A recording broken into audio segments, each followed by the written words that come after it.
so let's go back here. Part 61.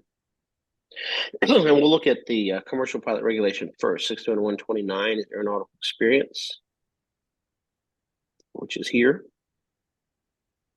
And then let's move it out to 3, right there, I. So it's here, 10 hours of instrument training. Now look at this, using a view limiting device. That means you have to use one. It can't be in actual conditions. Or if you do, you still got to wear a hood, it looks like. Including attitude instrument flying, partial panel skills, recovery from unusual flight attitudes, intercepting, tracking, navigation systems. So this has to be done by a CFII because it uses the word instrument training. Now we'll go back to the private pilot regulation, 61109, aeronautical experience for private pilots here. And then we'll see this one. 3 right here. 3 hours of flight training in a single engine airplane on the control and maneuvering of an airplane solely by reference to the flight instruments, including straight and level flight. So that doesn't say the words instrument training. So you, as a flight instructor without an instrument rating on your pilot's or your flight certificate, can do this. But where it says instrument training, you cannot.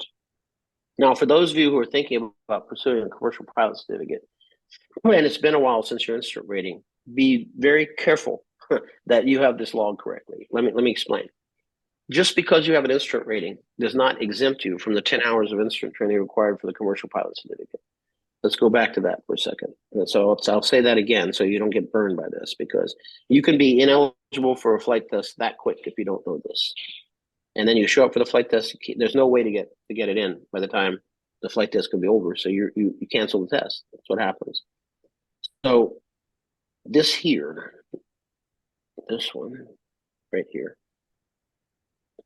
the 10 hours of instrument training using viewing device, they use very specific words here. Do you see it says including attitude instrument flying?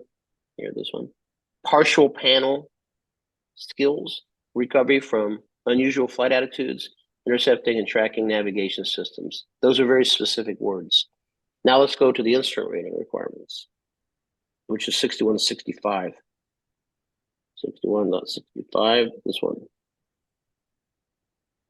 And then let's look and see what has to be done here. Aeronautical knowledge, flight proficiency. Look at these terms: pre-flight preparation, pre-flight procedures, air traffic control clearances and procedures, flight by reference to instruments, navigation systems. Where is partial panel? It's not here. The words partial panel aren't here. Those words they used back there aren't here. So if they're not logged, if you don't have the instrument rating, this stuff, logged like it is for the 10 hours in the commercial regulations, it doesn't count. So you have to log them simultaneously. So the way you do it in your logbook is you would use those words from the commercial pilot instrument stuff. And you would say meeting the requirements of 61.129 3I and this one, 61.65C, then it's logged simultaneously and you can count it. If it's not logged in a way, the FAA says in the legal interpretation, if it's not logged in a way that you can determine that it was simultaneously logged, it's not clear, then it doesn't count. So that's happening. So I just want to make you aware of that. And then also, lastly, just to make sure that you know you have to be a CFII to do the training for the instrument rating. Okay, that's it. Okay, that'll hopefully keep you from getting burned. So you may have to go find your instrument instructor from a time period long ago, whenever that was, and update the logbook, right? If you can't, then you're going to have to do the 10 hours. So anyway, there's that. Okay, now let's go back to the main.